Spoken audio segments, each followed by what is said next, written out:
सोना चांदी रिकॉर्ड ऊंचाइयों पर, लेकिन क्या इसके पीछे एक शख्स का राजनीतिक फैसला है?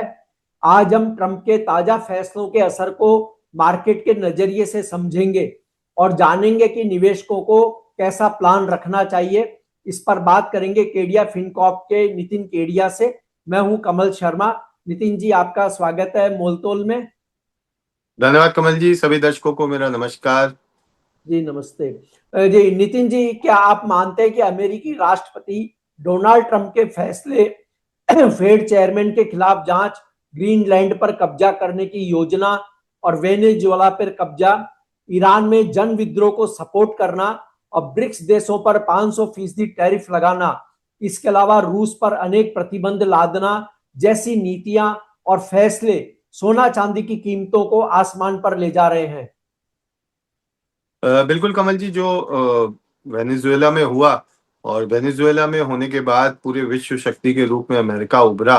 और जहां एक तरफ ट्रंप कल तक नोबेल शांति की डिमांड करते थे कि शांति विश्व में मेंटेन करने के लिए उन्हें नोबेल पुरस्कार मिलना चाहिए, वही ट्रंप जो है शांति का प्रयोग करके वेनेजुएला के अंदर उन्होंने पूरा चलती हुई सरकार को बर्खास्त कर दिया।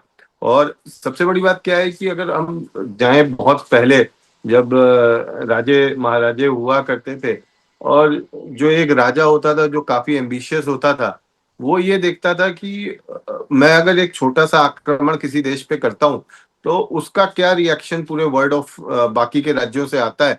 अगर ये सब इकट्ठा हो जाते हैं और मेरे खिलाफ लड़ाई लड़ते हैं तो मैं शांत हो जाऊंगा, और अगर नहीं होता है तो मैं धीरे धीरे धीरे धीरे अपने कदम बढ़ाता चला जाऊंगा। सिमिलरली उन्होंने वेनेजुएला में जब देखा कि किसी भी तरह का कोई एक्शन नहीं हो रहा है, और ईरान का भी जो आज विद्रोह है उसको कहीं ना कहीं यूएस के द्वारा ही हवा मिल रही है, जो पहले भी यूएस ने कई देशों में इस तरह की चीजें करी हैं। और उसके बाद वेनेजुएला के बाद ग्रीनलैंड के ऊपर इस तरह का अनाधिकृत कब्जा दिखा देना, तो बिल्कुल जैसे मतलब हमारे देश में हमें कई बार ऐसा लगता है कि कई एजेंसियां जो हैं वो बिल्कुल उनके दांत चले गए।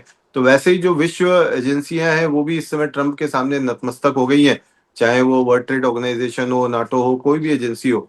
तो इस तरह की एजेंसियां जब बिल्कुल निष्क्रिय हो जाती हैं और जो बाकी महाशक्तियां हैं वो बड़ी एक महाशक्ति के पीछे जाके खड़ी हो जाती है, तो कमल जी इस तरह की चीजें चलती रहेंगी। और सबसे बड़ी बात यह है कि अब ये जो ग्लोबल टेंशन है ये उस समय और बढ़ जाएगी जब कोई सद्दाम हुसैन, गद्दाफी, या मान लीजिए इस तरह का कोई नया नेता उभर के आता है, या और वो आएगा ही आएगा। जब इस तरह की चीजें होती हैं तो विद्रोह जो है वो लाजमी होता है, और वो चाहे आज हो, चाहे कल हो, चाहे परसों, वो विद्रोह होना ही होना है। तो मुझे ऐसा लगता है कि जो जियो पॉलिटिकल टेंशन है ये कंटिन्यू करेंगी, और ये अब कंटिन्यू करेंगी ट्रंप के कार्यकाल के एक साल पहले तक, जो कि 2027 तक जाता है। तो मुझे लगता है इस साल और ये अगले साल तक जियो पॉलिटिकल टेंशन कंटिन्यू रहेंगी, जिसमें अक्टूबर तक इस साल के जो पहले 3 क्वार्टर्स हैं इसमें हम ये ज्यादा देखेंगे। जी। देखिए नितिन जी, लगता तो ऐसा है ट्रंप को बॉलीवुड के एक फिल्म के गाने की तरह काम कर रहे हैं। मैं चाहे ये करूं, मैं चाहे वह करूं, मेरी मर्जी।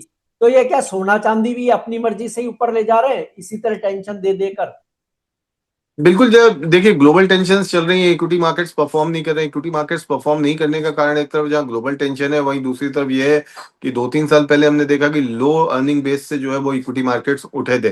तो अब वापस उसी तरह की ग्रोथ इक्विटी मार्केट्स में एक्सपेक्ट करना थोड़ा सा मुश्किल होगी, क्योंकि वैसी अर्निंग ग्रोथ आना थोड़ा सा मतलब इस तरह के माहौल में थोड़ा सा मुश्किल लगता है। तो ऐसे में बात ये आती है कि भाई करेंसीज तो छप ही रही हैं अक्रॉस द वर्ल्ड, तो अब ये पैसा जाएगा कहाँ?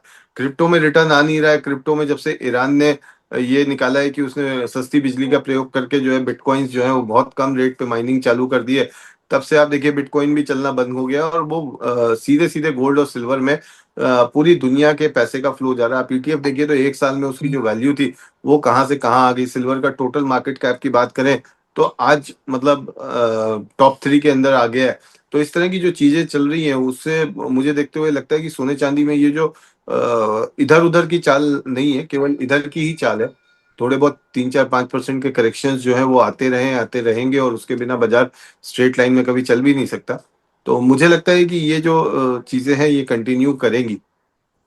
जी। तो क्या हम, मतलब आपका कहना यह है कि हम गोल्ड सिल्वर में रिकॉर्ड ऊंचाइयां देख सकते हैं या करेक्शन का कोई बड़ा जोखिम भी आएगा? देखिए करेक्शंस तो बाजार की सच्चाई है। अब करेक्शन क्या है कि सिल्वर में कभी भी आप ये मान के चलिए 10% का करेक्शन जो है वो बड़ा नॉर्मल होता है।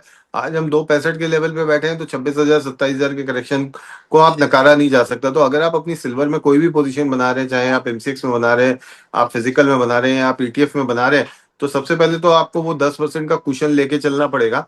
और बेहतर यही होगा कि आप लीवरेज प्रोडक्ट्स का सहारा ना लेके, आप लीवरेज में भी ट्रेडिंग कर रहे हैं, तो आप 50% अपना अगर मार्जिन रखेंगे, तभी आप इस बाजार में कमा पाएंगे, तभी आप इस बाजार में काम कर पाएंगे। एल्स आप इस बाजार में अब काम नहीं कर पाएंगे, क्योंकि वोलेटिलिटी जो है वो बनी रहेगी, वोलेटिलिटी आती रहेगी। कोई भी एक न्यूज आएगी इस तरह की कि अब विश्व में शांति सद्भावना चारों तरफ होने वाली है, हम देखेंगे हैवी करेक्शंस आएंगे वहां पे।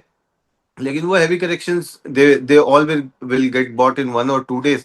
तो बिल्कुल इसमें बाय करके ही चलने का समय है। बट आप अपना रिस्क मैनेजमेंट लेके अगर चलेंगे तो बिल्कुल आप इस साल 2026 अक्टूबर तक आप बहुत अच्छा पैसा बनाएंगे।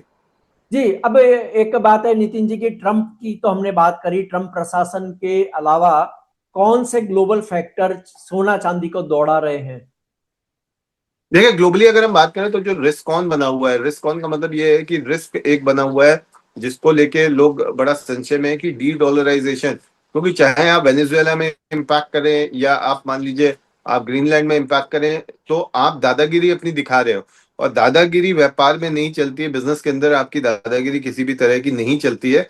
तो बेसिकली क्या है, सभी कंट्रीज ये देख रही है कि वो डॉलर से कैसे दूर जा सकती है। तो आज वो आप यूरो या फिर आप ये देख लीजिए बाकी जो करेंसीज हैं 2 3 4 में, उनका सर्कुलेशन के बराबर वैल्यू का गोल्ड जो है वो सेंट्रल बैंक्स जो है वो आज की डेट में होल्ड कर रहे हैं।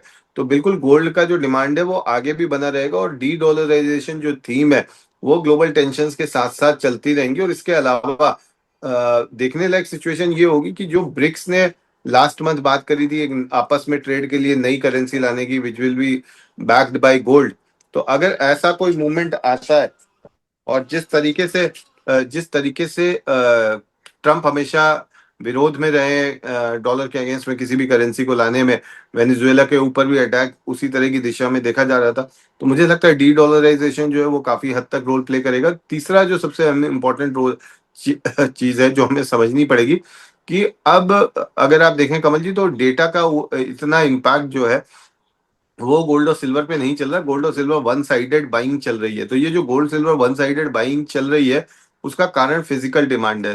तो अगर किसी भी वजह से फिजिकल डिमांड में कमी आती है, तभी हम गोल्ड सिल्वर में करेक्शन आते हुए देखेंगे। एल्स हम गोल्ड सिल्वर में करेक्शन आते हुए नहीं देखेंगे। और जिन लोगों ने, जैसे मैंने अपने तमाम प्रोग्राम्स में एक बात ये कही थी कि पोर्टफोलियो रीबैलेंसिंग से डरने की जरूरत नहीं है।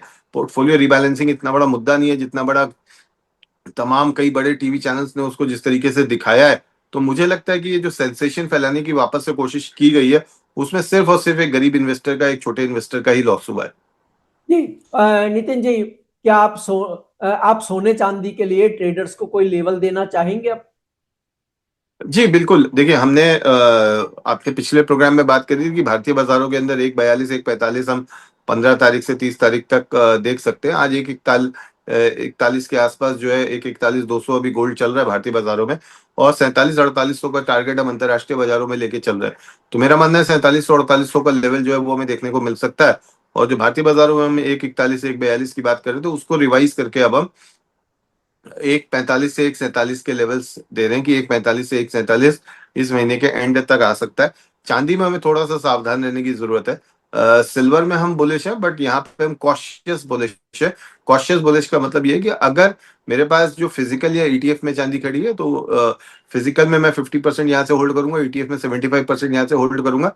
एमसीएक्स या किसी भी लीवरेज प्रोडक्ट में मैं यहाँ पे चांदी इस समय होल्ड नहीं करूंगा। उसका कारण है कमल जी की, अगर यहाँ से 10% का करेक्शन आता है, तो 30 किलो के ऊपर 8 से 10 लाख रुपए का मार्क टू मार्केट लगेगा। तो अगर कोई भी करेक्शन आता है जिसमें सिल्वर आपको 4% नीचे हो जाती है, वहां से हम खरीदना इसको लीवरेज के लिए शुरू करेंगे। पर मेरा मानना है कि जो फिजिकल में होल्ड कर रहे हैं वो आधा होल्ड कर सकते हैं।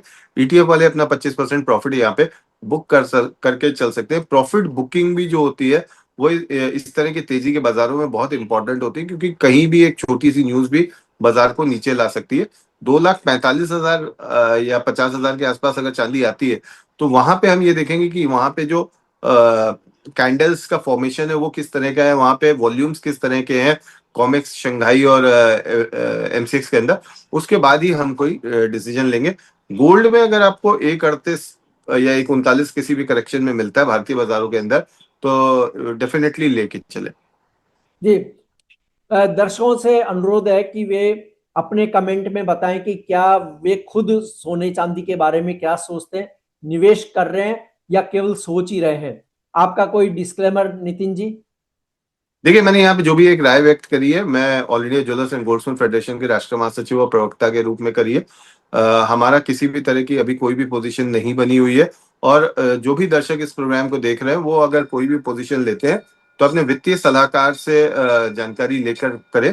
दूसरा, मेरा फेसबुक पे कोई स्टॉक मास्टर, कोई भी commodity master, gold master, silver master करके कोई भी फेसबुक पे आईडी नहीं है। ना ही हम कोई व्हाट्सएप का लिंक भेजते हैं। अगर आपको इस तरह के कोई भी लिंक मिल रहे हैं वो फेक है, आप उनको रिपोर्ट करें। जी, आपका धन्यवाद, शुक्रिया नितिन जी। धन्यवाद कमल जी।